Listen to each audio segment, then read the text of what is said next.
have a PhD in neuroscience, but let me tell you, getting it was tough. Today's video, I'm going to share with you 5 main habits that helped me get a PhD in neuroscience, and you can use these habits whether you are a busy professional, a student, or entrepreneur, because it can work in many different fields. So I got a PhD in neuroscience from École Normale Supérieure in Paris, which is one of the most famous research institutions in France. Getting a PhD was really tough, not only because my project was difficult, but because on top of that, I was also a teaching assistant, so I was giving lectures. I was studying French language, because basically I came to France without speaking any language, so I had to study it from zero. I also wanted to explore Paris, go out with friends, have a healthy diet, and all this had to be crammed in 24 hours a day, 7 days per week, so it was not easy. Of course, I also had to sleep. And I want to share with you 5 habits that helped me survive this period and finally earn my PhD diploma. Let's start with habit number 1, which is task chunking. Oftentimes when we have a task in front of us that is very big, such as saying, I'm going to prepare my exams, or I'm going to write a 50 pages report. When we see that, our brain freaks out and it basically sees it as a threat. The task is too big, the brain sees it as a threat, and the mechanism that is involved in fear response gets activated. I talk much more about this on my channel, so make sure to subscribe to see those more details video. But here I'm just going to say, when the task is very big and the brain sees it as a threat, we might freeze. And that's when we start to procrastinate, or we choose to scroll instead of working. When you do task chunking, so you take this big task and you divide it into smaller pieces and then do one piece at a time, the anxiety around this task drops and you are less likely to procrastinate. So how this looks like, for example, you need to write a 50 pages report. Instead of saying to yourself, I'm going to write 50 pages, say, I'm going to write 5 pages today, 5 pages the next day, then 7, then 8, and so on. And in this way, you're going to reduce the anxiety around this task because the task is not as big anymore and your brain is not going to freak out. After task chunking, number 2 is planning. There is this thing research has shown that people are 90% more likely to stick and to do a task if they know when, where, and what they would be doing. So that's why I always put everything in my calendar. I used to say from 8 to 9, I'm going to wake up, get ready to work and go to work. From 9 to 12, I'm going to code on my project in my office. From 12 to 1:30, I'm going to have lunch. From 1:30 to 3 p.m., I'm going to reply for emails, and so on and so forth. In that way, you give your brain exact directions, what to do, when and where, and you are simply more likely to achieve it. So make sure to open your calendar and for each task to put it in the calendar and to also put what you would be doing, when and where. Habit number 3 is ticking off tasks from the to-do list once I complete them. This is very important for motivation because oftentimes when we work on a really long project such as PhD, a PhD was 4 years long, so it's quite long and takes a lot of time to reach the goal, which is the PhD diploma.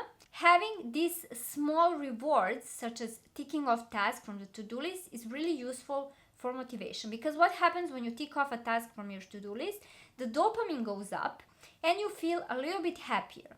And once you feel happier, you're more motivated to continue working towards the goal. So this is very important, especially for things that take a long time to accomplish, such as losing weight, or maybe building a business, or getting a PhD, or finishing university. So you want to make sure to write those tasks on the to-do list, to tick them off every evening, and in that way you're going to get a little dopamine boost that is going to help you work again on that thing the next day, the next month, the next year. Number 4 is tracking progress. This again has to do with goals that take a lot of time to reach, such as a PhD. So my PhD was lasting 4 years, and without tracking progress, I would really get depressed, especially when the end seemed so far away and I really didn't have an idea of what have I achieved so far. And by tracking progress, I was able to see, okay, in the beginning I didn't know anything about the topic. After 2 months, I read 10 papers and I understood more about the topic. After 6 months, I had my first code running. After 1 year, I was able to start writing my first paper. After 2 years, I presented in my first conference. And tracking this progress really helped me boost my confidence because, especially in the projects that are really long, we tend to forget where we actually started from, and we too much focus on what is happening right now, or we focus too much on the goal that is really far away. By looking at the progress we have achieved so far, we are going to boost our confidence and to remind us that even if the goal is really far, we still have accomplished a lot. It is like you need to drive for 100 miles and you keep thinking, okay, I have 70 more miles to go, but you forget that you already did 30 miles. In this way, by tracking progress, you will keep reminding of yourself of everything you have achieved so far, which is going to boost your motivation. And number 5 that was really important during my PhD is having extra activities that were just relaxing, because my PhD was very stressful. Usually PhDs are stressful. I had a lot of work. There was a lot of uncertainty because when you do research, you're working on something and you have no idea if it's going to work. And of course you have deadlines. So I couldn't be a PhD student for 10, 20 years. I had to finish my PhD in 4 years. And what happens if you don't have enough results? You might not get your diploma. So there was a lot of stress involved, and I also had to teach. I had a lot of things to do.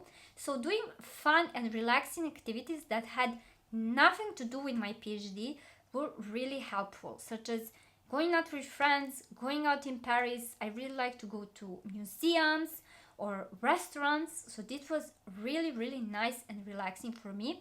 You should, of course, find something that recharges you. For some people is going to parties, for some other people is doing cultural activities. You know yourself best, so there is no right or wrong thing to do. It's important that this activity can help you restore your energy and relax from all the stress, so you will have more energy to work. I hope you like this video. Make sure to subscribe to my channel to follow my latest videos, and please like this video because it helps the algorithm a lot. Usually I talk about procrastination and scrolling from the neuroscience point of view, but I also like once in a while to share my own personal experience so that we can connect better. And I think we learn the best from our personal experience, so I want to share everything that I have learned in my journey so far. Thank you so much for watching this video, and I hope to see you soon.